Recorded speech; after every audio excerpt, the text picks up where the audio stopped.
and Julian will be joining in a minute. Okay, well, we'll get started if we may. So, welcome everyone, and welcome to those joining the meeting for today. Have you any public questions, Debbie? Julie? No, we haven't. Okay, all right, thank you. Apologies? Rajiv Gaffer. Okay, thanks so much. Declarations of any other business or declarations of interest in the register? Right, okay, thank you. Minutes of the meeting on the 14th of May, any corrections, please? Okay, action log and matters arising, I think all in hand or completed, unless anyone's got anything they want to raise. Okay, so item 6, quality. Patient Story Community Rehabilitation Enhanced Support Team, CREST. Debbie, can I over to you, please? Yes, I shall hand over to, I think I've seen Victor, Karim and Angela online. They are going to present the story this morning, hot off the press from winning an award at the Staff Awards on Friday. Absolutely, so... well done, congratulations. Thank you. It's well timed, wasn't it? Well timed. So I'll hand over to Victor. Thank you. Yeah, thank you very much. And we are still on a very high at the moment. So it's only Friday. We are still on a high. And thanks to everybody that nominated and voted for us.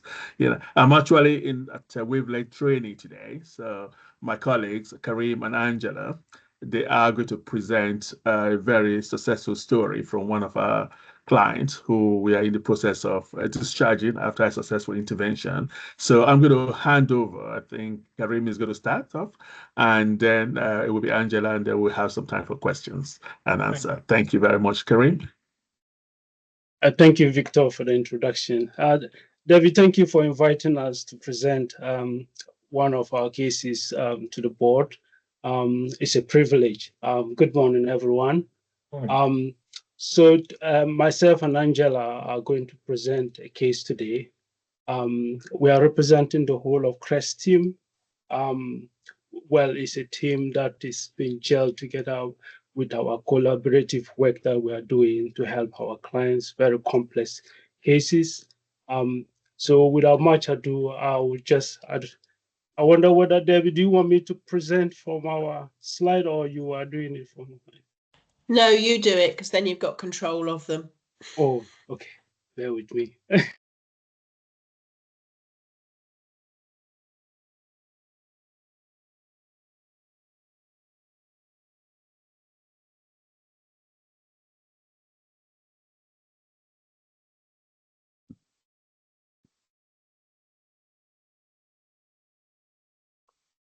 So I'm just going to share my slide. Yeah, great. Can you see? Yeah.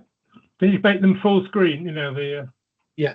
So I'll put it in presentation mode.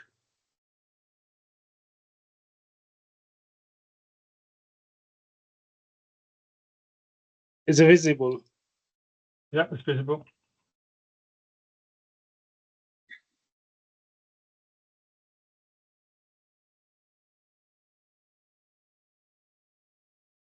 Sorry for the delay. Yes, on a high note, we are immensely proud that we won the clinical team award for the year in the All-Star, the Trust All-Star Awards meeting last night, on Friday. At the end of the night, we were all very happy. We couldn't differentiate whether we were in a set of Strictly Come Dancing or yeah.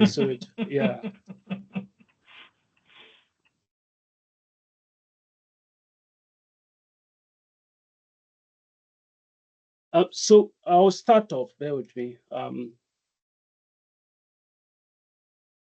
I'll start off by giving an overview of what CREST. So the CREST was set up by the trust to help people with complex psychosis in rehabilitation.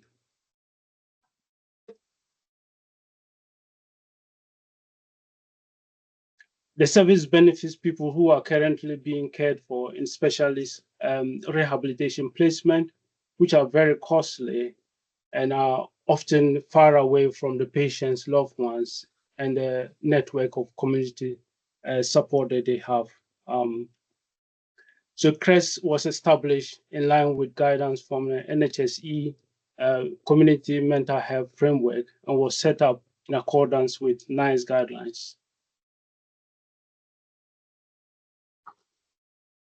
CRESS is a multidisciplinary service designed to help people with fulfilling their lives by living independently and preventing hospital readmissions. It also enable patients to be discharged earlier from out-of-area rehabilitation placements.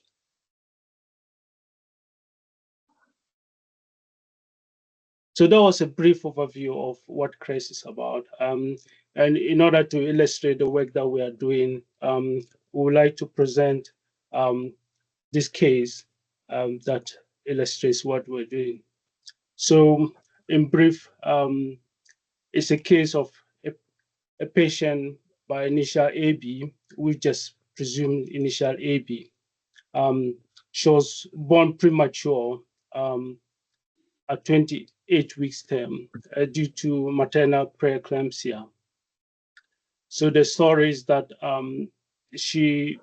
we don't know so much about her background, initial family issues, but she reported she lived at home with her parents and her little sister. There is a report of being bullied when she was in primary school. Her father died when she was 13. So I've highlighted some events which are possible trauma or perceived trauma that could have happened. At this stage, I would say CRESS, we work so much on a trauma-based approach to help our clients deal with their past issues. So she reported she had nervous breakdown when her father died. It started off with OCD ritual. And she was doing tasks in certain order, having ritualistic toileting behaviors, and developed the fear of walking in a hallway when she was 13 years old. That's how she sees it. But it's very difficult to get any background information from her because she says she does not want to remember the past because it's quite re-traumatizing for her. So from an early age, at 15, she was diagnosed with ASD and and during that time, there was a lot of issues at home after father died, since father was a central support figure in the family. There is a report that she was placed in child protection register. That was the same thing to do with her sister. AB was informally admitted to Priory Hospital after jumping out of her sister's bedroom window. So when I would say that, the brief background, there's a maternal aunt who committed suicide by jumping out of a car park when she was 32 years old. So we could imagine the whole family was re-traumatized by AB jumping out of the sister's bedroom window. Putting it in context, when we looked through the notes, it was more that she had developed a fear of walking in the hallway, and she felt trapped when she was in the sister's room. So in her mind, the best way what she could just do was to jump out of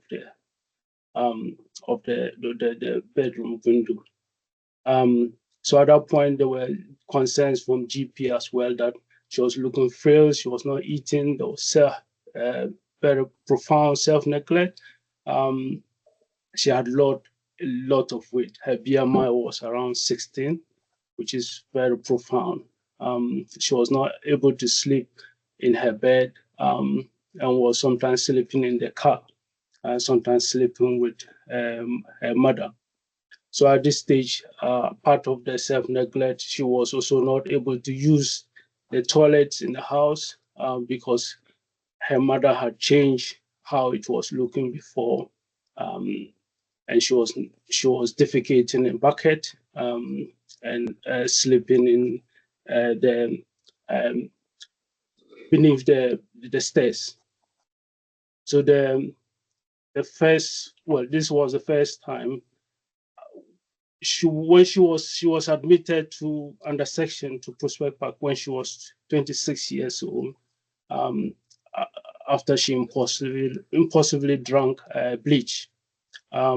It's not clear what was the context was, but at that point she had self-neglected so much that there was no way they could leave her at home. The family had just isolated themselves from everyone else. So whilst in Prospect Park, she was found to be very unwell. So it was determined to transfer her to Lakeside for rehabilitation. That Lakeside is in Milton Keynes, near Milton Keynes in Bedfordshire. So they specialize in people with ASD and psychosis. And it's very typical of about 60% of CRES patients, they have possible ASD diagnosis. So AB progressed through the step-down residential placement because she was doing well. She had been started on antipsychotic medication, also on antidepressants. She was doing well. However, when they tried to step her down to the Pathway House, which is a step-down house, she deteriorated and then started self-neglecting, refused her medication, and was not eating, and her weight dropped. So we go back to when she was in her late 20s. That was when it first it came to them that it's just not the ASD, but more to do with complex psychosis. So she was diagnosed with paranoid schizophrenia and started on clozapine, which is the for people with treatment-resistant psychosis, because she had been tried on 2 different antipsychotics, which were not helpful for her. AB appeared calmer on clozapine with less incidents of assaults, was more communicative, and was eating well. She appeared, however, there were residual symptoms, and she appeared to be responding to these voices. If you talk to her, she would say that she was self-vocalizing, and she doesn't hear voices. Her weight gain improved, and then she progressed. When she was 30. It was decided to transfer her back to Berkshire, and she was admitted to Rosebank House for opium rehabilitation. Whilst her progress was very tentative, very slow, the issue with AB was that she had lost her self-confidence. She was unsure after years of being unwell, even how to use the road safely. Communicating with others was very difficult. She was self-isolating. Self-care was still poor. When she gets her monthly period, she left a mess all behind her. Staff had to clean up after her. Her room was very messy. Her dietary intake was up and down. She still had to be looked after very intensively. So obviously there were concerns after when she was 32, that when we tried to discharge her, there were concerns that she would relapse, she would not be able to do well. And we put together all the concerns, and we thought that if we could support her intensively, she would do well. And that is when CRES came in here. So I'll hand over to my colleague Angela to continue with CRES. Thanks, Karim. Would you mind flicking through the slides? I will do that for you. Thank you. So just to go through to when we started with her, so she'd been discharged in the January, and we started with her because Crest only set up in April of 2023, and we began working with her as our very first client when we established as a team. So she'd already been discharged into the community, and we started working with her intensively when we set up as a service. You can just flick through the whole of this slide, Karen, if that's okay. So it's just worth mentioning at this point that by the time we picked this lady up, she was wearing incontinence pads, she wasn't attending to her self-care, she was neglecting her room, she was fully supported in the community because she was deemed a high risk of road traffic accidents. She would step out into the road. She was categorized as somebody who was extremely risky. She couldn't tolerate being in the room with any kind of healthcare professional for any longer than 10 minutes. She found healthcare professionals very threatening because she'd had so much exposure to hospital admissions. So she was very untrusting of healthcare staff. Her social skills were very poor. She didn't know how to communicate very effectively. She couldn't plan or prioritize. So her basic living daily skills were underdeveloped. This is a lady that's never worked. She didn't finish schooling, so her level of education was quite poor. And because of her long hospital admission stays, like I said, she just hadn't developed some basic living skills. She couldn't express her needs very well. She was very defensive, very closed off. She didn't have any sense of belonging. And her independent skills were really poor, and she didn't know how to manage her stress levels. So with our support, and this was very intensive support, so we would see her once, twice a week, every single week. And I would like to just point out the fact that because she was so distrusting of healthcare services, we spent a significant amount of time just rapport building, not doing anything that felt challenging, nothing that felt threatening, because we knew that would disengage her. So we spent an awful lot of time just being in her company, sitting alongside her, making her feel safe, really. So that took around about 3 or 4 months just to do that kind of, it's okay, you don't need to feel threatened, we're here to help you, we want you to progress, we want you to be independent, we want you to live your best quality of life. And once she started to feel safe with us, you could see some of those defense mechanisms just slowly, very, very slowly fizzle away.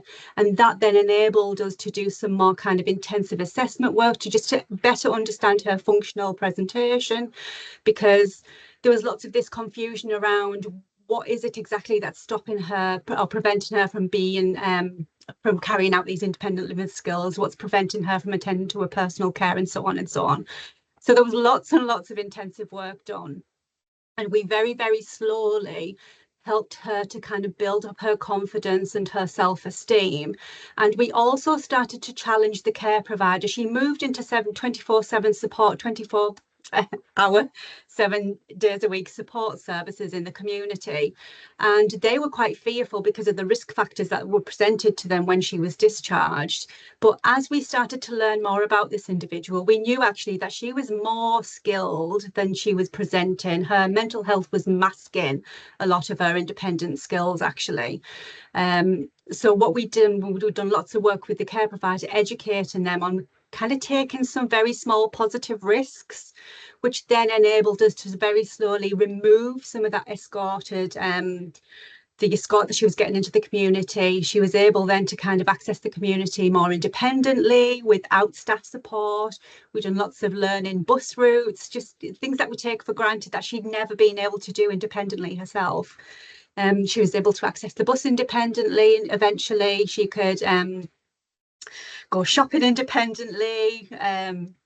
She started then building confidence, and then she was able to kind of take more control of her own personal care needs, managing her environment more independently. And this all sounds like I'm jumping from one extreme to the other, but there was so much in between getting her to this point.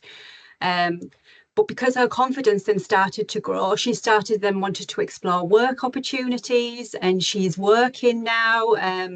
and again, she's accessing that 3-4 days a week working in the local community. She's planning her time, she's more organised, her ability to socialise and interact with people has increased. She's like joined things like an art group as well as her working 3 to 4 days a week. She's now feeling more confident in being able to ask for help and ask for support when she needs to, where she couldn't before. She felt so threatened. And she's able to identify when she's feeling stressed now, so she can put strategies in place to manage those stress levels. Yeah, so she's honestly, I can't even express the comparison from where she began just literally 18 months ago to where she is now. It's absolutely a huge difference. If we can move on to the next slide, Karen, please. And we asked this lady if she would give us an account of what it's been like working with us in Crest over the last 18 months. And these are her words. So we've written it out verbatim, exactly what she wanted to tell people about her journey. I won't read it out word for word because I'll let you guys read it on the screen. But I just do want to put a disclaimer in about the fact that this is an individual who does have schizophrenia, and she has delusional beliefs. So some of the content in the script isn't quite accurate. But yeah, it just gives a little bit of a sense of how she feels like she's progressed with the work that we've done with her in Crest. I'll just give you a moment just to kind of scan through that.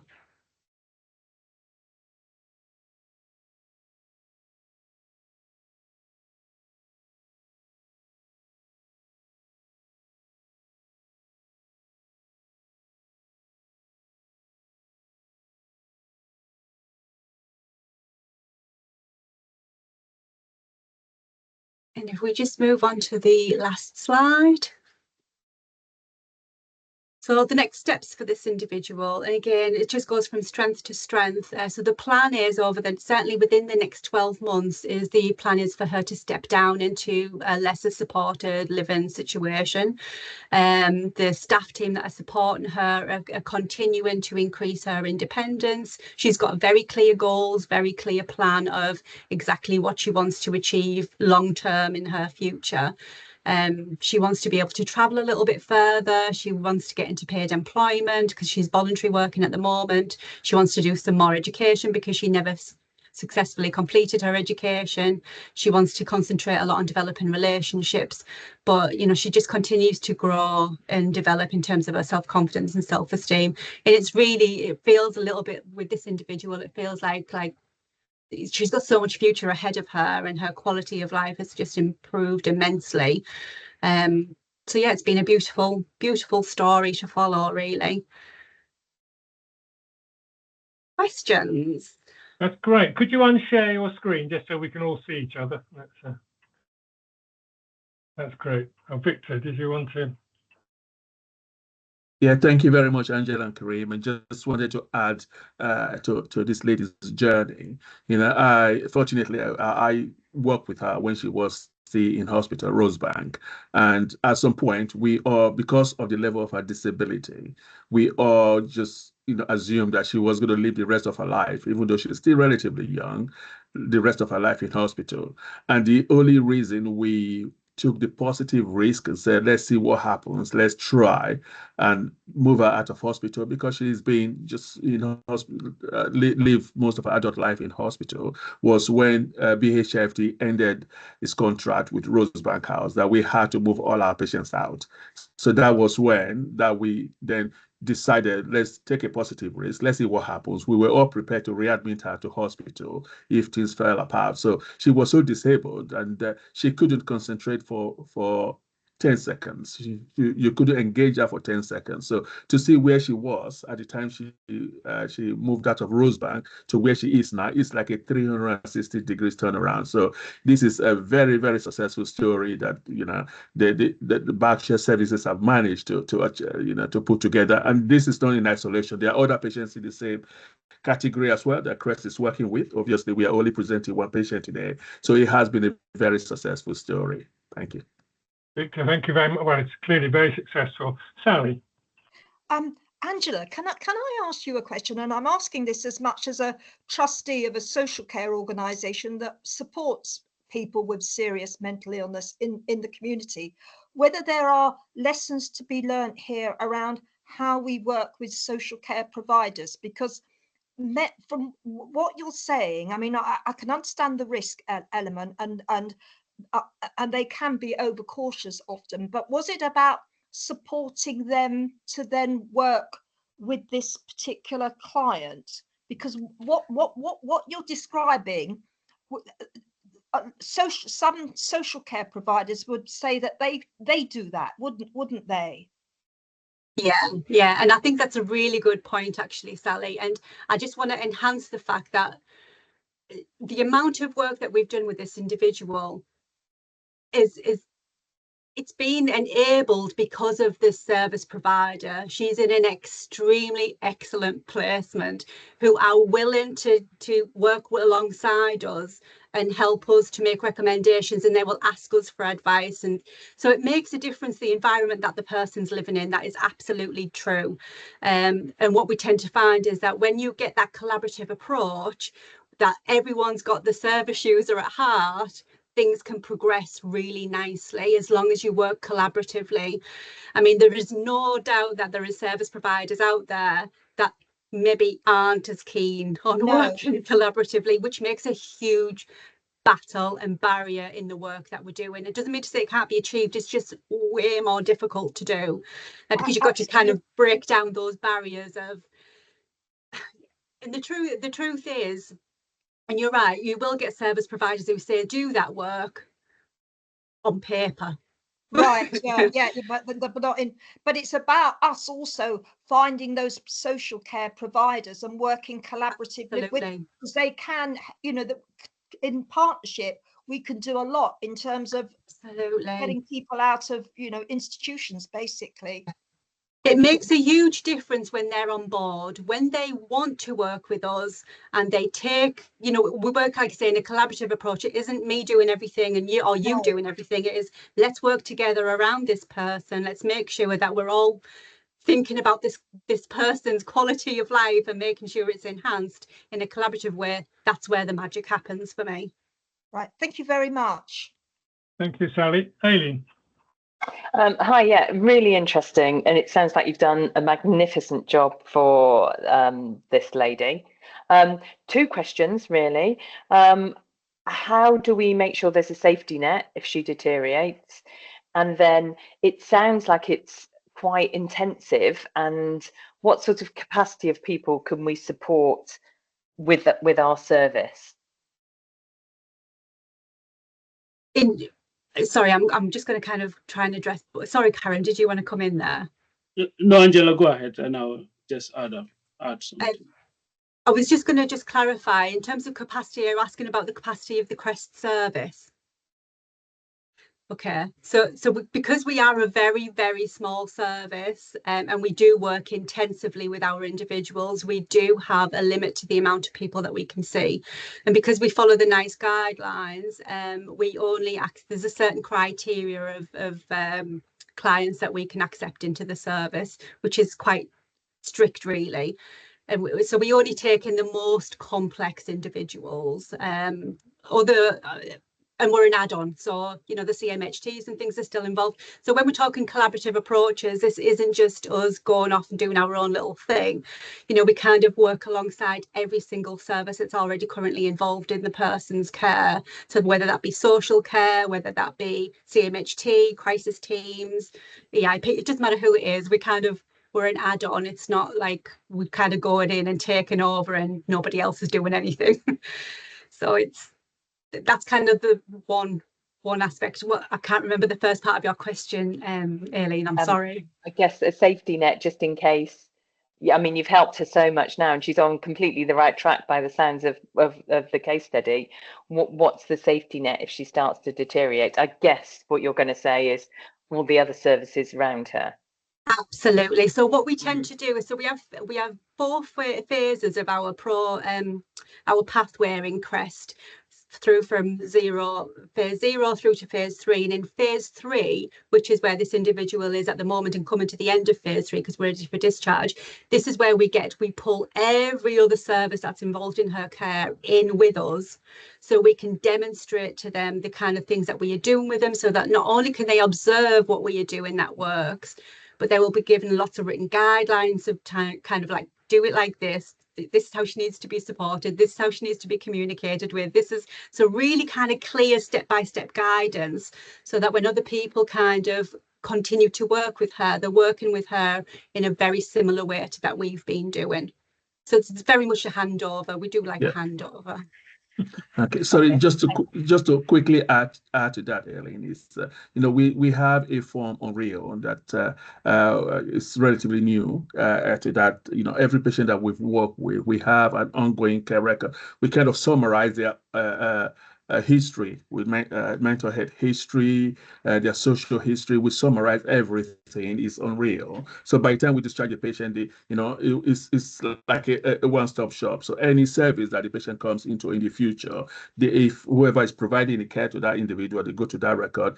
Everything is there. What we did at Worthware, what the individual preferences, everything is there. And we are not averse to going back to support any patient that we have worked with previously, should there be a need for us to come back to it. About capacity, at the moment, we are reviewing our capacity. When we started, we said we have a maximum of 24 patients to allow us the space and the time to offer that intensive support. Now we are growing as a service as well. We are growing numbers, or we are growing skill sets. So that is under review at the moment. So we are still having ongoing discussions about how far we can stretch the capacity to effectively support the patients that are under our care. So we are reviewing that capacity at the moment. The safety net, CMHT will always be there. Okay, we cannot influence how long the patients sit with CMHT for. EIP will always be there. We cannot influence that. But we, like I said, we always, these patients are the people we have invested a lot in. And in the future, should there be a need for us to be part of their care, we will definitely not be averse to that. Yeah, and I guess you're a relatively new service, aren't you? So you might not have had that experience where, somebody might have regressed again. Okay, thanks for answering the question. Thank you. Thank you very much. Congratulations on your award as well. Well done, Julian. Yeah, I'll be quick because I'm sort of conscious of time, Martin. But of course, congratulations for Friday night, richly deserved, and also a huge thank you for setting out exactly what the mission of Berkshire Healthcare is. If you have forgotten, it's to maximise independence and quality of life. And my gosh, did that really come through really powerfully. It's more of a comment, and it builds on Aileen's really, which is there's a sense now, isn't there? Now we've got this model where we're at, is whether we should build up the capacity of the CREST team, because there are others who could benefit from a much more personalised care model, which we know is better for the individuals, better for those working with them, and obviously better for the taxpayer, because actually they're much cheaper than institutional models. So I think that is a piece of work at the kind of next phase for CREST. So I don't expect you to come back on that, but it just feels like it is. And also in the system, I'm working with kind of colleagues in the two integrated care systems, and they've got people obviously they're paying for under continuing care or Section 117, who also may have similar characteristics, where actually we could expand this and actually have an impact as well. So I think watch this space. I think there's real opportunity for the service. Thanks, colleagues. Julian. Mark, that last question, then we must move on. Thank you, Martin. Thanks to the team for a very good presentation. It was quite inspiring to see how your services benefited this individual who had been unsuccessful in terms of receiving the kind of support they clearly needed during other interventions. I was particularly interested, though, at the last slide where you talk about what is next, the part of supporting others and this concept of peer support, not only benefiting the individual themselves, but also other potential clients further down the road. Is that something that you've actually been practicing, or is it something that you want to develop for the service? Yeah, that's a lovely question, Mark. Thank you for raising that, because that's something we're very proud of actually in Quest. And we're very lucky to have a lived experience practitioner in our service who we draw on their experience all of the time and learn every day from their experiences. So from the very offset, because we're very much base our model on a co-production, everything that we do with our clients is based off what they want to achieve.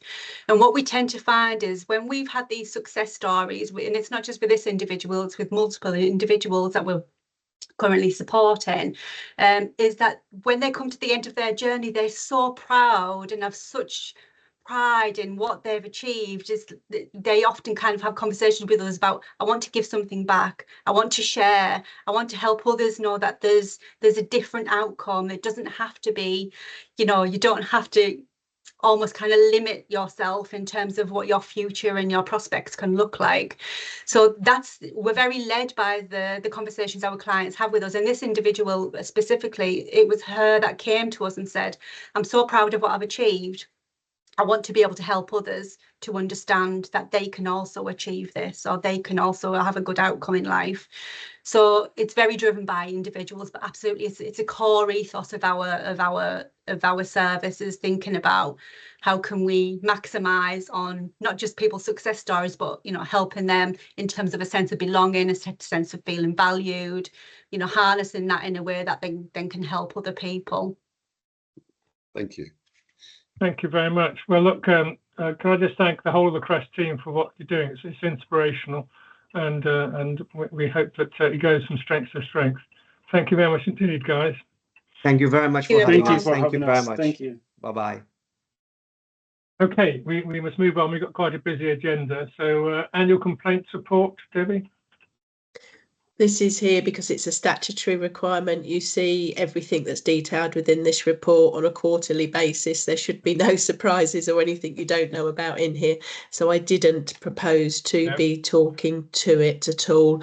The only thing I would say is last year's, you asked, well, not you, I think it was Rajiv, but somebody asked for a breakdown by percentage of what was upheld and not upheld in terms of complaint themes, which is added in, but that's all I wanted to draw people's attention to. Okay, any questions from the board? Okay, in which case we'll move on to 6.2, Freedom to Speak Up Guardians report. Is Mike here?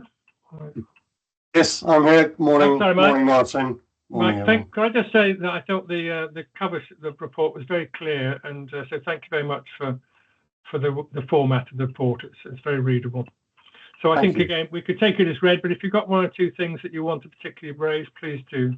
Yes, certainly. So firstly, I know that there's been talk around wellbeing service, wellbeing matters, and the future of that. I just wanted to highlight the number of Freedom to Speak Up case referrals I'm getting from that service. So in the last 6-8 months, 22% of the cases have come from wellbeing matters, and also I've supported 3 or 4 other individuals with advice and support around how to deal with stuff that may be going on within their team or service that has led them potentially, or has been a contributory factor in them being referred to the Wellbeing Matters service. So I think, it's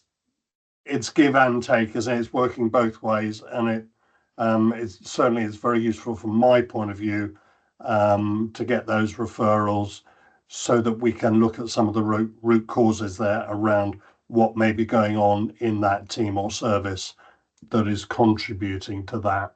So that's just to bear in mind when looking at the future of the service. I suppose the rest of it,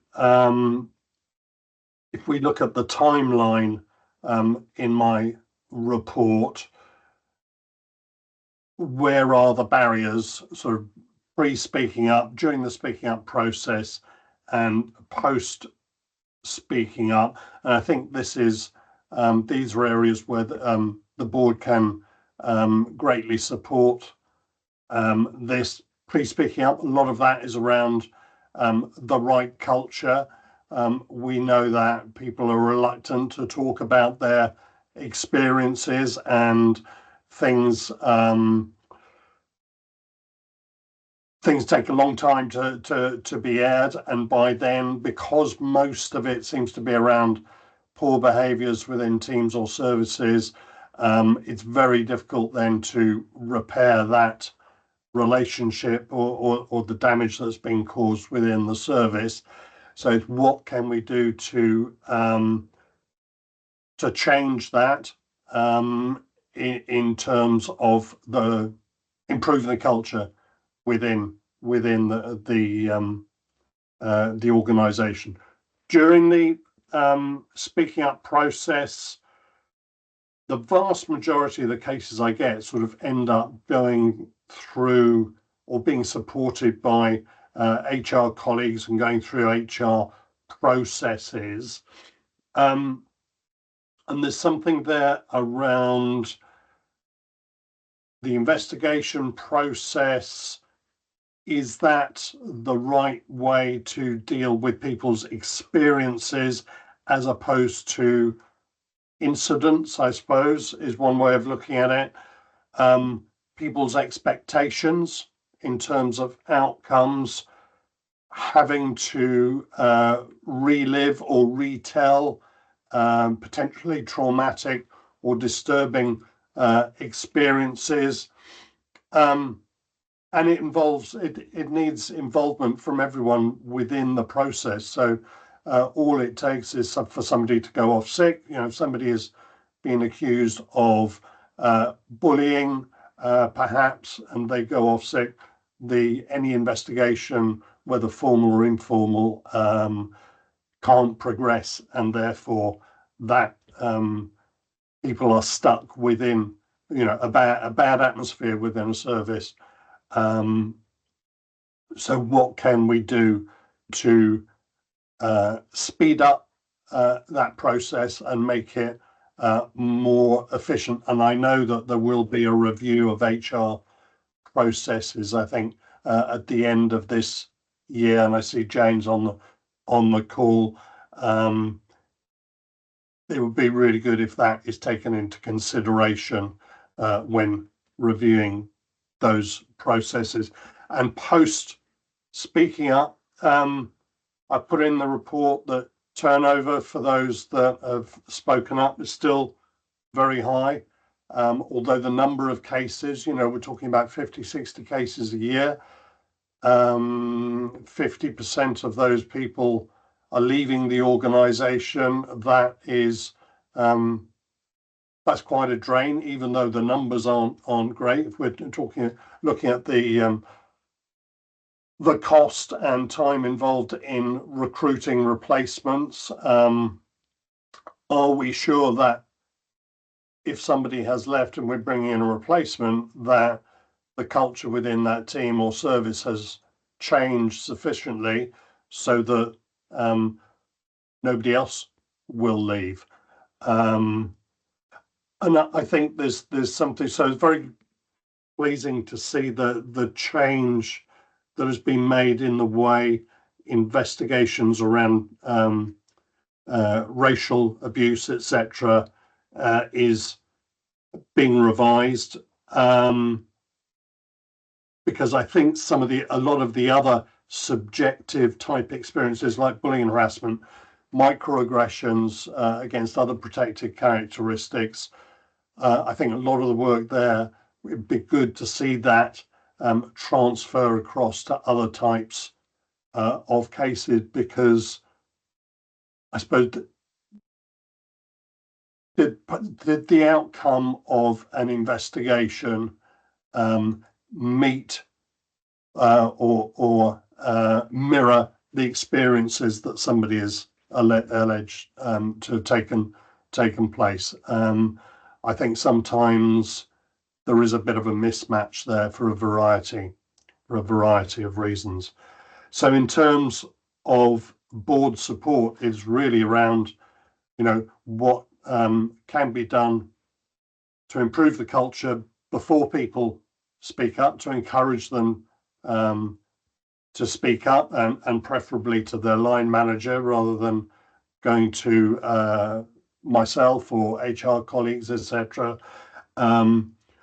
What can we do to minimise the risk of detriment, staff turnover, and people's experiences after the event of speaking up? So those were really the key issues I wanted to highlight in the report, Martin. I'm happy to take any questions. Thanks so much. Just before I invite Tamina, just to say that you know the board is absolutely committed to getting the culture as good as we can get it. And and I'm sure we absolutely support your recommendations. I think it's always helpful if there are any specific things you think that board members can do, particularly non-executives who are not day-to-day involved.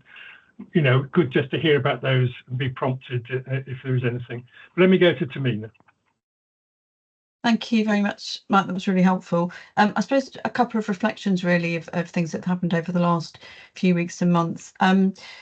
We had a difficult whistleblowing on one of our wards, and I suppose there were two things that came out of that. One is just how as we respond to whistleblowing, the impact on the team when it's anonymous is really quite huge. And I've experienced this in other organisations as well. It leads to a real sense of kind of distrust and uncertainty because you don't know who's raised it. And actually, as an investigator, it's really difficult to then go in and get under the skin of what some of the concerns might be. So as we approach an anonymous whistleblowing, which is absolutely right, people should be able to do that. We just need to recognise there's kind of a wider impact that needs to be part of the way in which we might work with the team afterwards. And certainly the way in which the investigation was approached in this particular ward, I think, was really interesting. The person is a psychologist and always did a psychological sort of formulation really about how the team is working, the culture within that team, and the impact that may have on new people coming in, working within the team or trying to manage the team, and also made some observations really about when you have a team or service that's under pressure or challenged for a period of time, you often get people from a more senior tier of the management kind of swooping in on a regular basis, which can be problematic for that team, can undermine the management, and can also make it really difficult then to kind of manage in the way that you were saying things within the team before it escalates externally. So I think there's quite a lot of learning there for us. And I suppose finally with the as we really take forward the anti-racism work and that commitment, it's likely and we should expect that there may well be more freedom to speak up, concerns raised about racism or racist behaviour, and that's not a failure. I think that's just that people maybe feel a bit more confident about raising those issues going forward. Thank you, Tamina. I would agree, Tamina. That would be a positive. Yeah. Minu, and then Sally.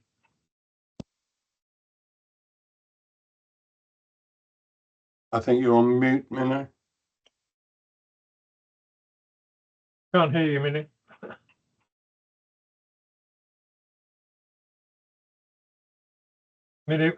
Okay, Sally, got a technical problem. Sally.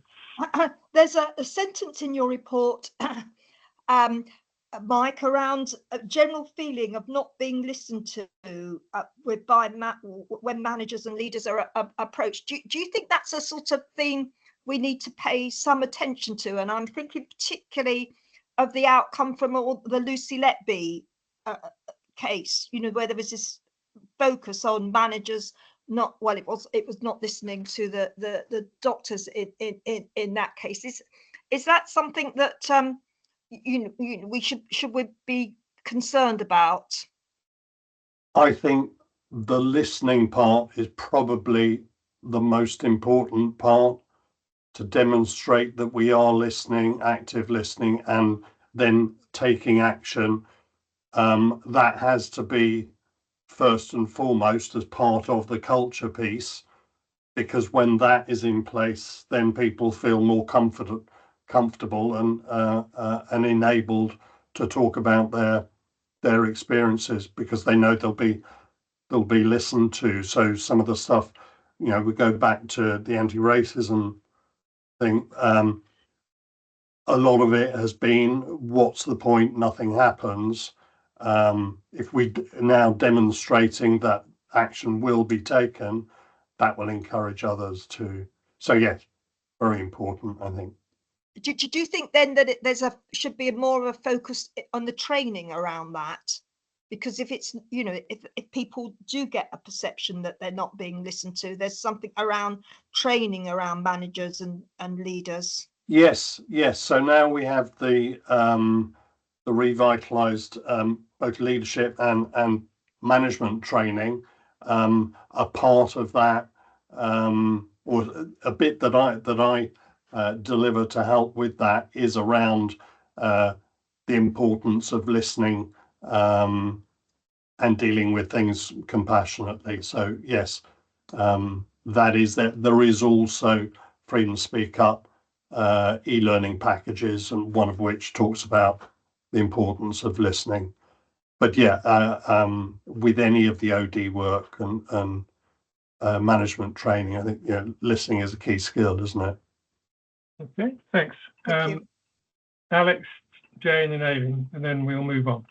Yeah, I think there needs to be accountability and transparency in the process of listening in terms of the outcome. And what we've learned through our anti-racism work and incident reporting is there needs to be closure for the individual that's raised concerns, and we need to have the competence and confidence to feed back to individuals or teams on what has happened.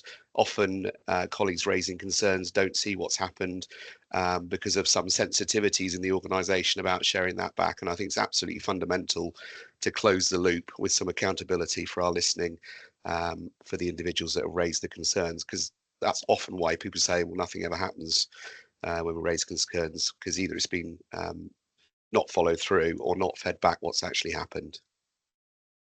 Thanks, Alex. Jane? Yeah, I think this point about feeding back is quite a complex one, because often action has been taken, but we aren't able to share what actions have been taken because it perhaps involves a sanction against an individual, and we're not able to share that information. However, Mike makes a good point about active listening, and I know Mike has done more than just be part of the leadership piece. We have done webinars. Mike did a webinar around how we respond to complaints. So there is, more there. We also have to remember that we're beginning to get quite a lot of line managers who feel very uncomfortable about whistleblowers and their right to respond in a whistleblowing situation as well, and particularly where anonymous whistleblowers have often been sent to fairly senior members of the organisation, and they feel that that's almost a form of bullying for them. So there's a lot of work we need to have a look at in this space. We're going to do that as part of our review of how we handle caseworking. I agree with the point that Tamina made around the benefit of some sort of psychological approach to team dynamics, and that's something we need to get better at. So yeah, watch this space. There's some more work to do there. Mike will clearly be part of that work. Thank you, Jane. Naomi? Thank you, Martin. I think Jane's just answered my question, which was a technical one, really, around whether or not the whistleblowing numbers that the board is going to take a report on that in our next session are included in your numbers, Mike. So your sphere of influence and accountability includes whistleblowing. Is that right?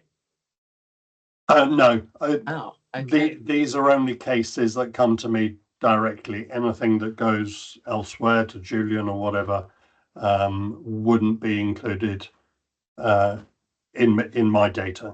Okay, so we have a separate process that deals with whistleblowing versus the Freedom Speak Up. Yeah. Yeah. Okay. Yeah, Okay, Naomi, it comes through the HR route, which we'll talk about in the next session. That's helpful. It'd be helpful when we go there, Jane, to understand the interfaces between the two. Thank you. Okay. Thanks so much. And Mike, thank you very much indeed, as always, for the work you do. It's really important, and we value your opinion. So thank you very much. Thank you. Okay, can we move on to then the Freedom to Speak Up Action Plan, self-assessment? Debbie? Yeah, I brought this here because I thought it made sense to bring it at the same time as Mike brings his 6-monthly report. Obviously, we did the self-assessment, which we signed off in March, and these are the improvement actions, ongoing improvement actions that we identified as part of that. So rather than you only seeing them every 2 years, I thought it was probably helpful to see them 6 monthly, and we can see where we're progressing against those. The internal audit, which was looking at our Freedom to Speak Up process, has actually commenced this month. So it might be that we have some further improvement actions out of that, depending on the findings of that we can add to this. Okay. Any questions, comments? No? Okay. Thank you very much indeed, then, Debbie. And Mike, 6.4 medical appraisal and revaluation looks very straightforward. Minu, can we hear you? I hope so. Can you yes, hear we me, can. Martin? We can hear you. Yeah. Sorry, it's a technical hitch. I've had half an hour with IT to have it resolved a few days ago, but evidently it hasn't. Okay. Nothing there of concern. That's the assurance I can give to the board. Year after year, we have. I mean, we were top performers when we used to have benchmarking nationally. That got removed since COVID. But we can't perform any better. You know, all our doctors, have gone through appraisal. We've had only one delay, and the delay is, just slipped over from March to May because the doctor was proceeding over for a sabbatical. And we just don't have any one who's non-engaging with the appraisal process. The GMC meetings I have with our employment liaison advisor, they're very satisfied with all the revalidation recommendations made on time. So there's nothing of concern. My only one request to the doctors has been that we need more appraisers within the trust, so that we don't have a small number of very loyal doctors who remain appraisers over many years, and we need some of the new consultants to join, but we're working on that. Apart from that, I've got nothing in terms of actions or concerns to report. Very good, excellent to hear that. Any comments? No? Thank you very. Oh, Sally. No. Can I just ask you, Minu, do you have appraisers who are only doctors, or will you have other professionals appraising doctors? Because in some situations, in some contexts, you do get that, do you? At the moment, are you only seeking doctors to appraise doctors? So absolutely, Sally, the regulations allow an appropriately trained individual to be an appraiser of a doctor and doesn't have to be necessarily a registered medical professional. Saying that, we have only doctors within that trust because we don't have anyone else who seems to be interested in doing this or has gone through the training for being a medical appraiser. But if we run short of our own doctors willing to be appraisers within the trust, then if we go to providers outside, they could provide us with trained appraisers who are either medical or non-medical individuals.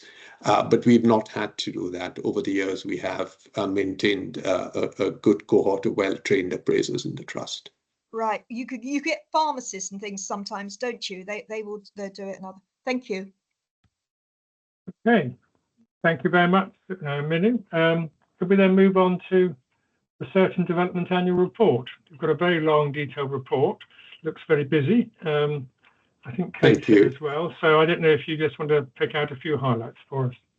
I will not go through the report, and of course we've got Kate here, who is our head of research, has been in this role as a secondment for a couple of years, and is now full time since this year, working as our head of research. Over the years, those who followed this report and our research and development progress will note that we've started with accepting mostly portfolio studies from the NIHR, the National Institute of Health Research, and we've now moved to a much sort of wider scope of studies collaboration. And one of the tasks that I know Kate does brilliantly is to engage as many of our clinical services as possible to be part of research. Because if you look at large institutions and teaching hospitals, and we are not one of those, we don't have a huge amount of investment in our research and development at all from a trust point of view. However, the intention is that research becomes part of standard patient care. And that is the best way of providing excellent care to patients. Is research is a part of it. You keep learning, you keep publishing along the way. It gives confidence to patients, and of course staff enjoy that. So most of the report, and if you for interested colleagues who want to look at the detailed report, which is there in the public papers, you will see that Kate has divided that into, all areas of our trust, our mental health services, physical health services, and how we try to engage everyone in research. And of course, it's not only clinical. Kate also tries to get our non-clinical, some of our corporate services involved in research.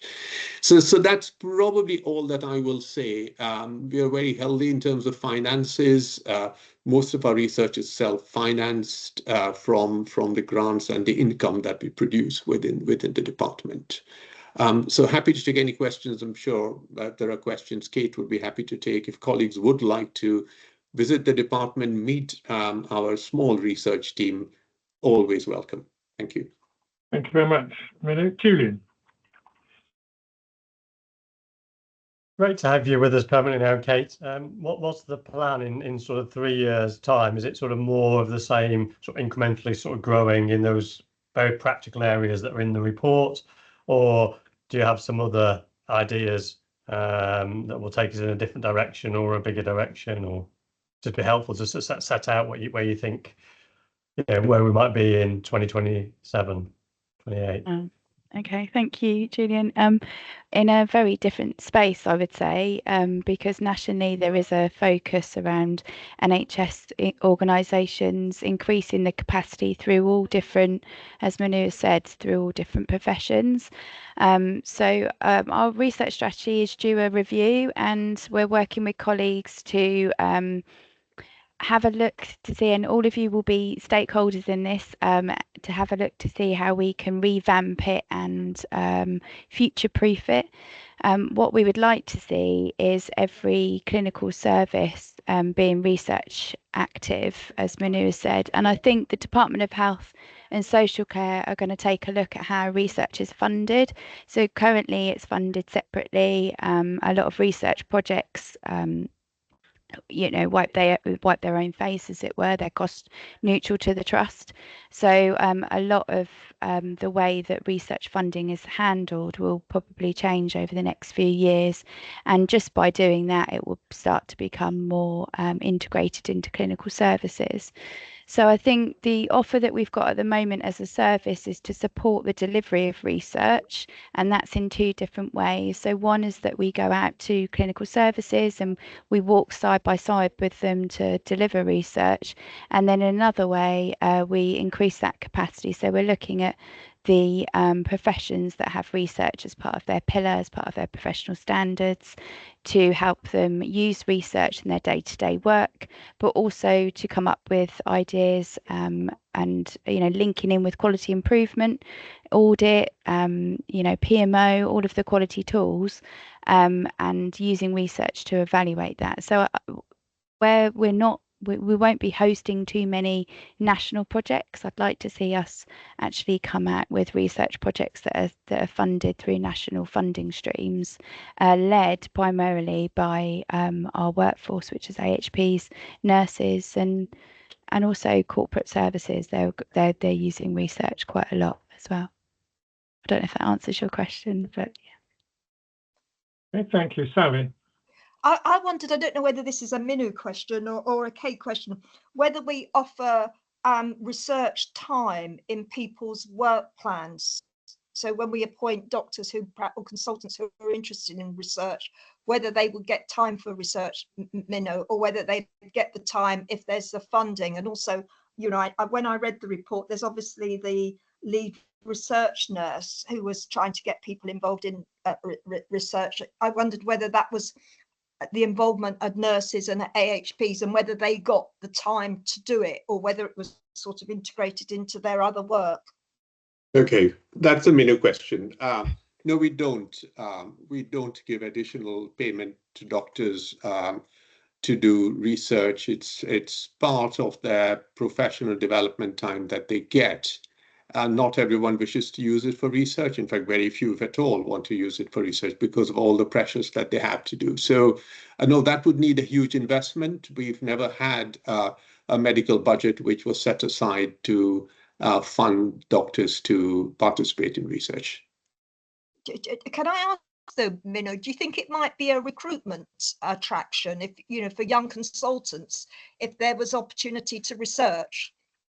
I don't, or perhaps that's a hypothetical question. That's traditionally been used, and maybe one or two.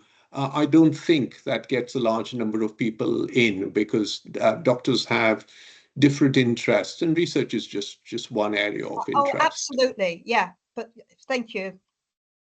Okay, thank you very much indeed. Thank you, Minu and Kate. I think as Julian asked the question about what the future holds, we look forward with a positive attitude to see if something even greater happens in the future. So thank you very much to both of you for that. Thank you for having me. Could we move on to 6.6, 6 monthly safe staffing, Debbie? Thanks, Martin. Yeah, this is just a short highlight report for this 6 months, just so that the board can see the declaration that I'm required to make. I'm actually revamping and looking at this report at the moment because as we've had different sources of information now available to us and being built on, it's actually becoming more complex to do this report as it was. So we really need to go back to the drawing board and revise the report entirely. But hopefully this will provide the assurance required for this 6 months that we did deem the wards to be safe. There is no particular changes, I would say, this 6 months on what you've seen in previous 6 monthly reports. We continue to have challenges with permanent staffing, but continue to have the ability successfully to use NHSP predominantly as our bank and agency where that is required. So there's nothing in particular that I wanted to pull out, and for the November board you will see a revised full report. Okay, thank you for that. Any questions, comments? I just the one that hit me was just what you said about the nursing vacancies across the mental health wards, around 40%, which is clearly a continuing worry. And I know it's being managed, but you know, it's a difficult position, isn't it? It is. What they have got there, I would say now, is probably stronger leadership than they've had for quite a long time, and they have got ward managers on all the wards that have now been there for a little while. So so from a leadership perspective, I think they are in a better position than they were, say, a year ago, which does help. It's not the total answer, and we do need some of that recruitment filled as well. But that is a step. That is the position that, if you look back at the report 2 years ago, was similar. So we're not making any gains or losses on that, if that makes sense. Okay. And we note your declaration. Thank you. Okay, in which case we'll move on to 6.7. Sally, do you want to take us through the papers on that? Yes, of course. You will see there from the minutes that we discussed the National Patient Safety Alert that came out at the end of August last year, which related to bed rails and bed grab handles. And there were 7 actions that were to be completed by the 1st of March of this year, and we've completed them all for the inpatient units, but it was just not feasible to this. I understand from Debbie that there are 6,000 patients, outpatients in the community that we need to review who've been issued with this equipment. So very unusually, the trust is non-compliant around this patient safety alert, but we're not alone. Similar situation in most of the other trusts, and we're working with the equipment provider and the ICB and providers in the system, and obviously the board, the quality committee will receive an update at that when we next meet at the end of April. I won't discuss the quality concerns register because we're going to talk about that in the next session. We had an update on the implementation of the patient safety incident response, and I always say I think we've done a brilliant job around that, and a sort of ahead of the pack in terms of other trusts. And what we seem to be getting now is staff having more time to focus on near misses, and much more confident in making proportionate responses in relation to incidents. We had an update on the Never event that happened at Prospect Park in December 22, which involved the shower rail, and the clinical actions have all been completed around that. But there are 2 open actions that relate to estates which have been taken much longer to resolve because of having to negotiate and liaise with external agencies, but we continue to have regular updates on that. And there's nothing else I really want to bring to the board's attention before talking about the learning from deaths report and the Guardian of Safe Working, unless anybody wants to ask me any questions on the minutes. No, I think press on. No. Learning from deaths report. Well, since January 24, the mortality and patient safety meetings have brought together the processes for reviewing quality assurance and learning from all deaths in the trust. And of the second stage reviews in Q4, none of the deaths were a governance cause for concern. And all complaints received from families of individuals who died resulted in a second stage review. In relation to Guardian of Safe Working, there were 9 exception reports, but they all, the majority related to workload in the inpatient mental health wards. And we also noted that NHS England, in their operational planning guidance, have issued guidance for trusts on looking at 3 priorities to improve the working lives of doctors in training, which is highly topical today. And you can see what they are from the minutes there, and a paper's coming to the next meeting on how the trust will be addressing these issues. But other than that, I'm very happy to take questions from the minutes. Any questions? No, looks a very thorough meeting. Thank you, Sally. Thank you.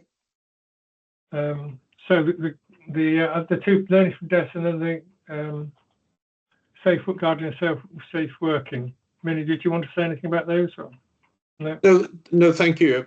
Those who've been had the opportunity to look at the Learning from Deaths report will see it looks extremely different from what it always was. It is a significant amount of data, new information we've included, and it provides the end-to-end picture of the whole Learning from Deaths process. So it's the end of the detailed set of papers for those who are interested. Guardian of Safe Working, I'm not at all concerned. The number of exception reports are small. We analyze each of them. We support the junior doctors, and when I go to the forum and speak to them, they really aren't concerned about this. Okay, I just got one question on that, on the learning from deaths. It's a very detailed set of papers.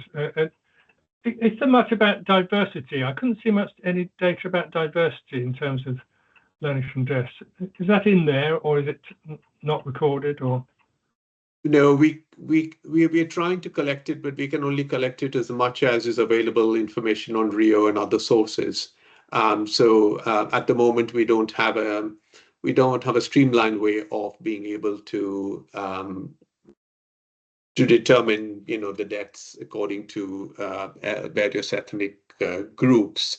There hasn't been any national data which in a sense compels us, or a sense from looking at, because I look at every report of every death in the trust, that there is a compelling need for us to try and look at data based upon ethnicity for that. But it's something that we are working on. I'm aware it's a year ago we've asked for that data, but we can only pull data what's available to us. Okay. All right. Any other comments, questions? Let's move on to the executive report. Any items people want to take as read, but any items people want to bring out? I've got one, which is just to thank the team for the Race Equality Matters Silver Trailblazer, which I thought was fantastic news. think, Alex, thank you very much to you and your colleagues for that. Any other questions? Okay. Then we move on, I think, to the finance report, if that's all right. Paul? Yeah, thank you, Martin. Before I start with the 24-25 position, if I can just flip us back into last financial year and just confirm to the board that we completed the external audit in June and submitted the accounts and annual report a week ahead of the deadline. In terms of the reported numbers, in terms of system performance, those numbers didn't change. We did have some movement relating to our asset valuations, which changed our reported loss in the accounts from 4.4 to 6.5. But again, those were cleared with audit, went through audit committee, and don't impact on the system reported surplus number. So really good effort from the team getting the accounts closed off and submitted ahead of deadline this year. In terms of 24-25, we've now agreed the plan for the year ahead at 1.9 million surplus, which obviously includes some SDF slippage and some additional efficiency requirement that we agreed to take on as part of the system moving to what is its agreed deficit position of 60 million for the year ahead. It's fair to say the system's got a challenging year to deliver that 60 million deficit. I'm sure we'll come back to it during the course of the year ahead in terms of discussions. Fair to say our month 2 finance report is relatively unremarkable, which I think probably is a good position to be in given all of the financial turmoil and challenges at the moment. So we're reporting a £100,000 deficit at month 2. So we need to turn that into a 1.9 million surplus by the end of the year, not flagging any major concerns at this stage that we'll be able to do that. And indeed, month 3's position looks healthier in terms of moving us into a small surplus. Workforce plan doesn't include any assumptions around the 24-25 pay award yet. We're still waiting for notification on that. So there's that's not reflected in actuals or plan at the moment. I would say the plan for the year ahead is more realistic in terms of temporary staffing. So we've made some adjustments to reflect increased bank usage and probably more realistic view of agency usage. Our contracted numbers in May have reduced slightly, and actually, if you look at where we exited last financial year, we've got slightly fewer contracted staff than we ended last year with, which obviously we've not got huge ambitions around increasing the overall workforce, but we do need to step up in terms of recruitment, especially with some of the modest investments that we've got agreed with commissioners over the year ahead. Temporary staffing costs are broadly in line with where they were at this point last year. We're slightly down on bank staffing costs by about 100,000, but that's offset by an equal and opposite in terms of our agency staffing costs. There was a reduction in the planning guidance this year around level of agency spend that would be accepted. So the target for the year has gone down from 3.7 to 3.2. And our spend to the end of May is 3%. So within that headline ceiling. In terms of elective recovery, we've got quite a large 5 million target included within our income position for the year ahead. And that includes not only Bob, but Frimley's activity for this year.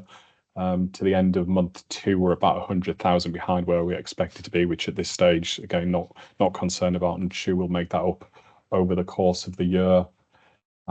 Placement costs are obviously key to the plan this year in terms of reductions, and we're seeing a downward trend over the past 3 months, which is encouraging. So down from about 30 at the end of last financial year to 25 now, but key that we maintain that plan throughout the year ahead. And then finally on CapEx, not a huge amount to report, very little spend in the first 2 months. Key variances are anti-ligature works at PPH around toilets and bathrooms, which hadn't commenced at the time of the report, but have now commenced, and that's a programme that's going to take over a year to complete.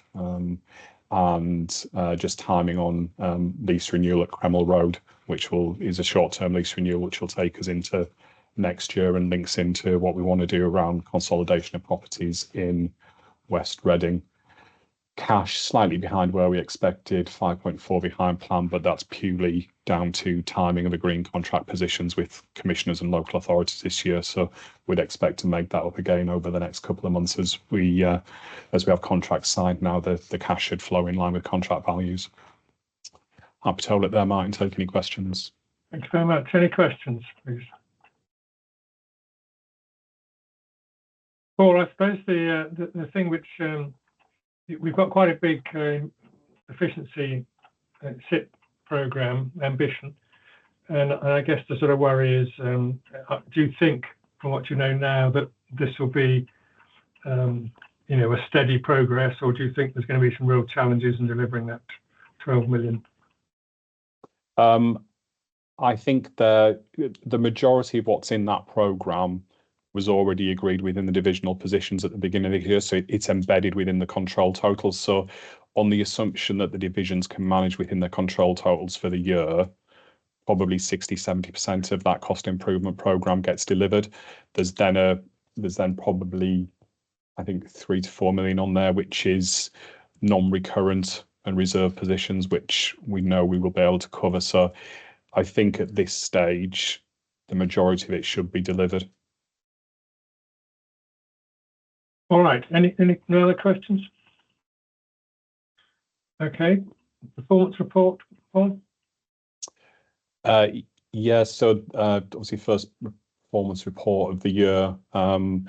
Made some changes this year, so we've reviewed it to make sure it's picking up all external reporting requirements. So the last dated oversight framework. Metrics that are within our ICB contracts and within NHS objectives for this year. So there are some changes and probably are some metrics in there which we haven't got clarification on the targets yet for. As usual, I'll just quickly flick through the kind of the breakthrough metrics. So in terms of bed days for community physical health services, they're still ahead of the target of 500 at 650, so that's 94 patients accounting for that.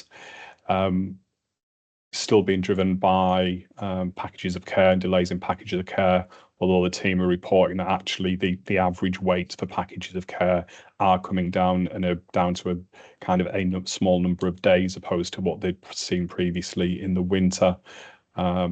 And obviously division have introduced a local length of stay driver within their division as well, so that they can work on minimising any inefficiencies within their current processes, which would impact on that.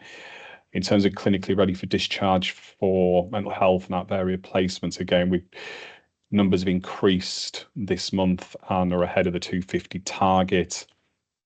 Predominantly older adult patients that we're seeing delayed, and predominantly in Reading, with a third of the patients in Reading accounting for 110 of that 351 days this year.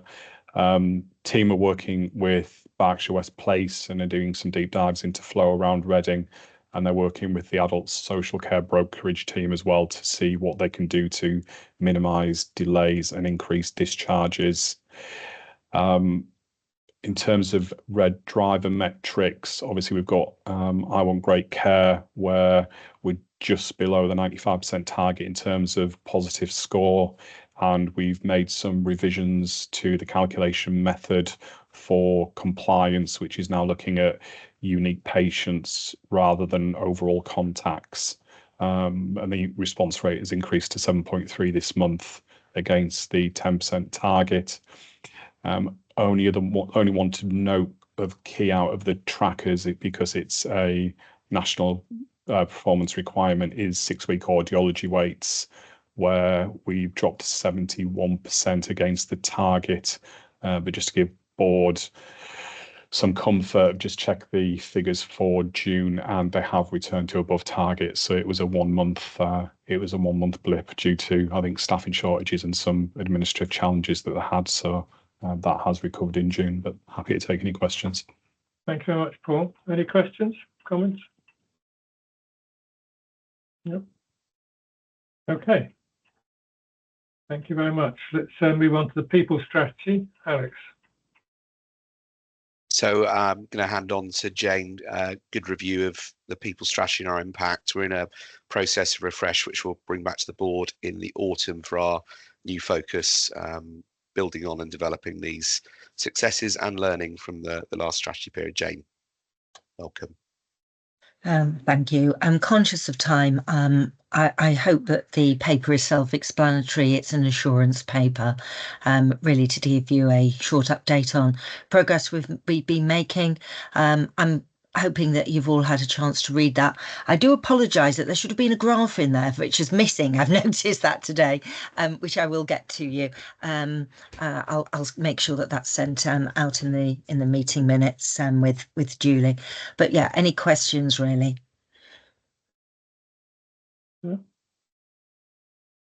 No, looks good. Steady progress. Thank you very much, Jane. Thank you. Right, so now we're on to. Sorry, I'm going to get my computer working, or me working anyway. Digital strategy update, Alex. Yeah, so I'm not sure if we've got Mark. Are you here, Mark? Because I know you were travelling somewhere.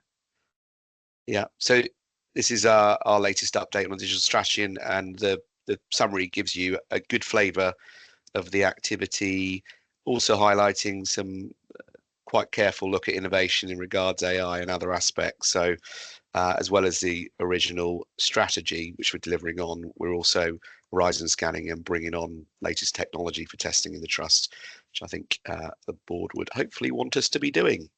Mark, welcome.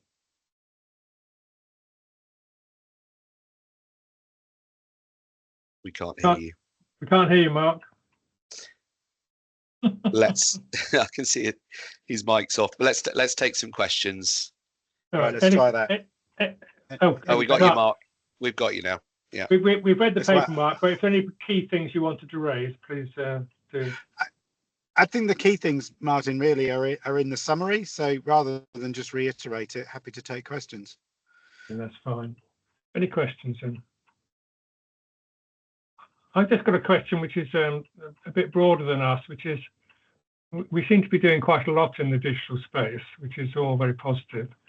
I'm wondering how much we might be able to support our colleagues across the system, for example, in bringing the whole of the system up to a sort of common place, or is that, not appropriate or not possible? Or I mean, I don't know. I don't know enough about it, but it seems to me that one of the things that everyone is talking about is including the government, is about using digital to help improve the efficiency at which we deliver and effectiveness where we deliver care. And you sort of feel that we ought to be working together as much as we can to ensure all the system that we're in is at a similar sort of level of maturity. I'm not trying to sort of score points anyway. I just want to sort of, it's a genuine question about, are we all talking together about how to improve the digital? Okay. Yeah. We're very active as a trust across the health system regionally, ICB wise. Obviously, we've got 2 ICBs we work with quite closely, and then sort of within our own care sector as well. So some recent highlights from the last quarter: still continuing to help Oxford and Buckinghamshire mental health and community services respectively around the deployment and use of EPRs and the digital use of technologies for mental health specifically. So I think we probably have weekly meetings now with Oxford Health to help them along with their use of the same products that we use. We're very active with the ICBs in helping Buckinghamshire Hospitals Trust this time around deploying an EPR and really stepping up to be the same as OUH and RBH. And then we work very closely across the whole of Thames Valley with the Connected Care Programme and looking at population health management and how we're delivering that, I think probably earlier than anybody else is across Berkshire. Let's use the old administrative boundary for a minute. And then our reach goes wider than that. We recently had East London Trust down for 3 days with us, learning how to do that kind of whole digital strategy piece and how you bring a whole health system along. So yeah, we've had some interesting spread of our influence. We'll Very have to good. start marketing it as the Berkshire way, I think. Well, I wasn't trying to score points. It was a genuine just question to understand how well we work together. But Naomi. Yeah, thanks, Mark. Let's kind of build on that last question, actually, in the same way that we are clearly very good at ensuring that we provide support and give guidance and kind of education to others. How savvy are we at staying current in terms of what other health services are deploying? You know, I'm always really keen to ensure that nobody ever reinvents the wheel within the NHS.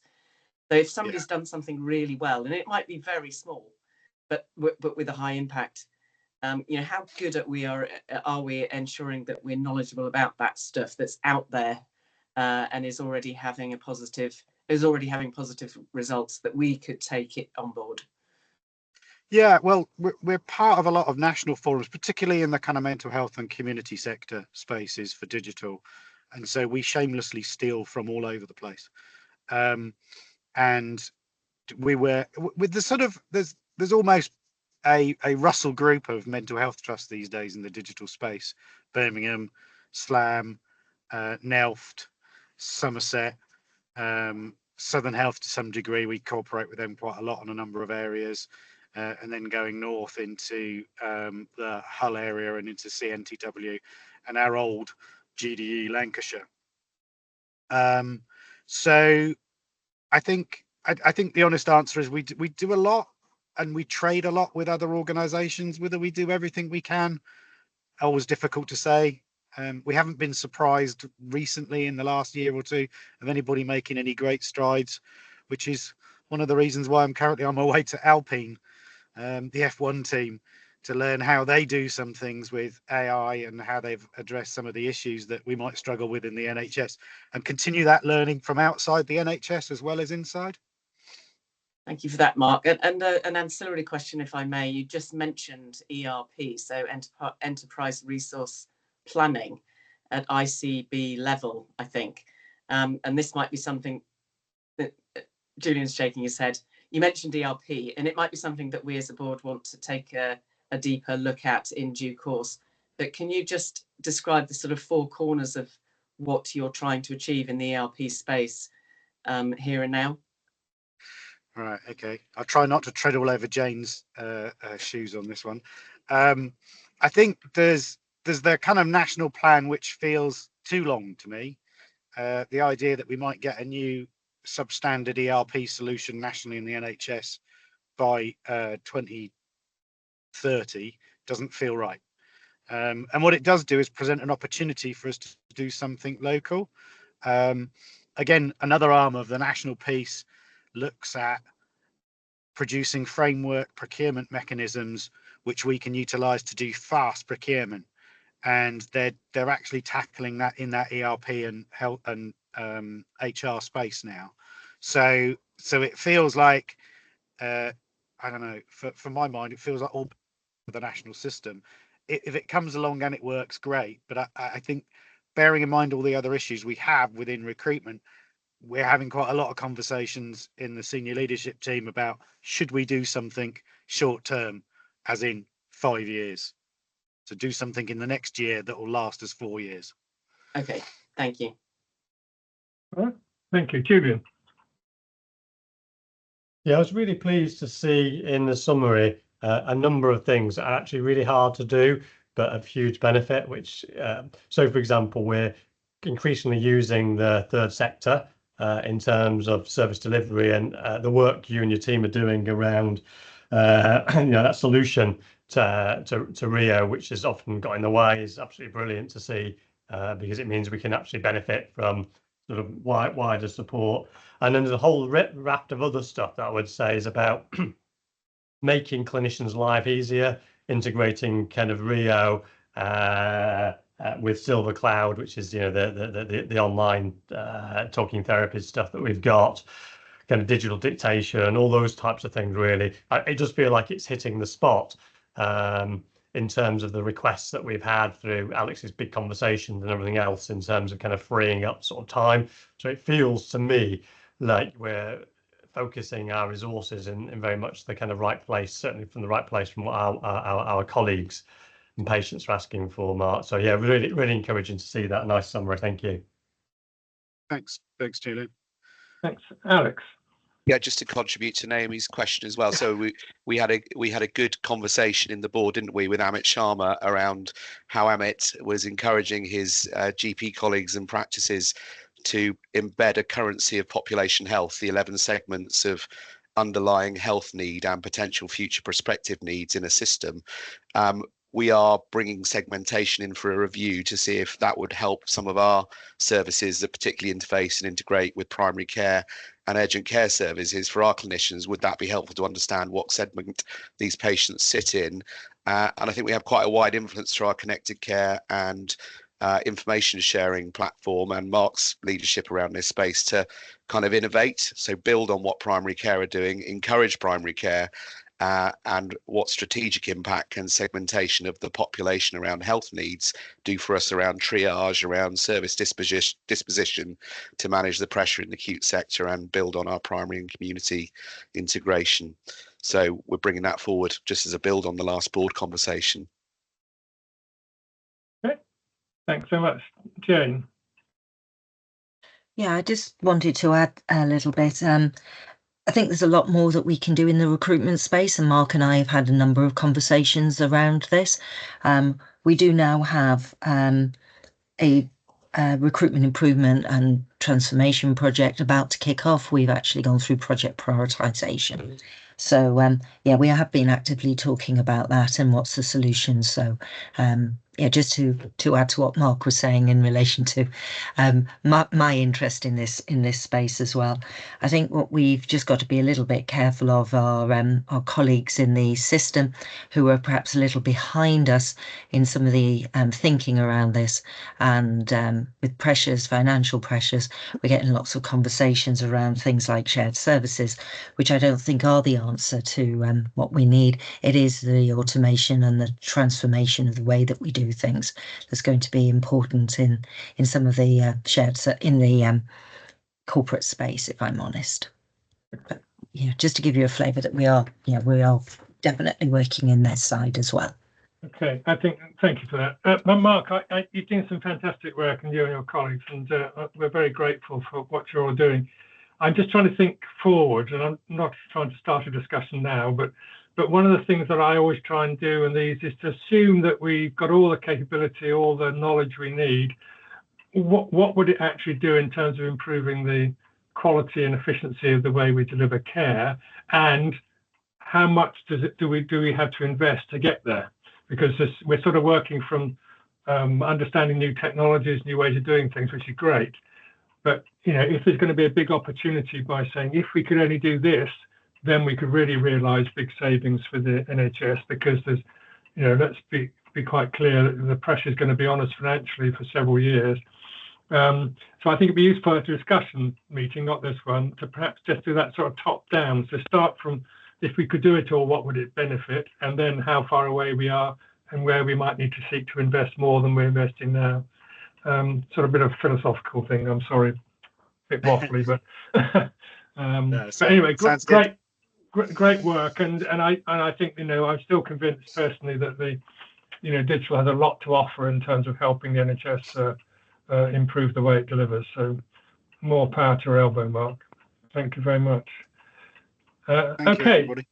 Fit and proper persons test assurance report, Julie. This is a sort of formality, I think.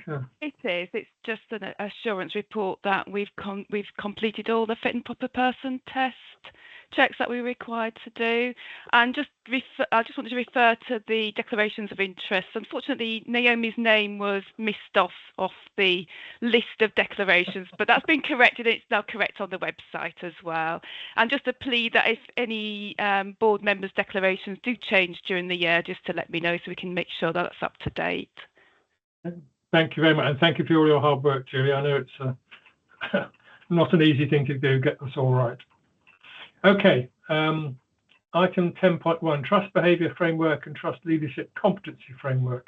Alex. Yeah, So I'll just introduce, and I think Jane and Ash are here today to talk us through and take questions. So our new behaviours underpin our values and mission and vision, and an important part of the refresh of that.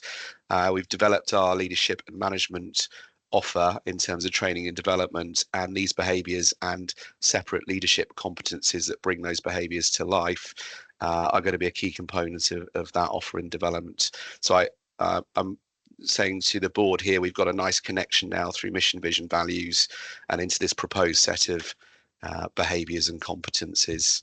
So I'm hopeful this looks coherent. Welcome questions. There's been excellent engagement through Jane and Ash into our divisions and across services to develop these. Thanks, Jane. All right. Any questions or comments? I'll kick off, Ash, if I may. And I'm looking at I hope I'm looking at the right bit, the competency framework and behaviours and that paper. There's one thing there are two comments I have. One is, I think behaviours are a really good measure of judging, people behave right. You can't always change their, what they believe in their head, but if they behave correctly, you can measure that and see it's happening, and colleagues can see it. I'm just wondering if there's something that's missing about what I would call delivery. That is, there's lots about compassion, a lot about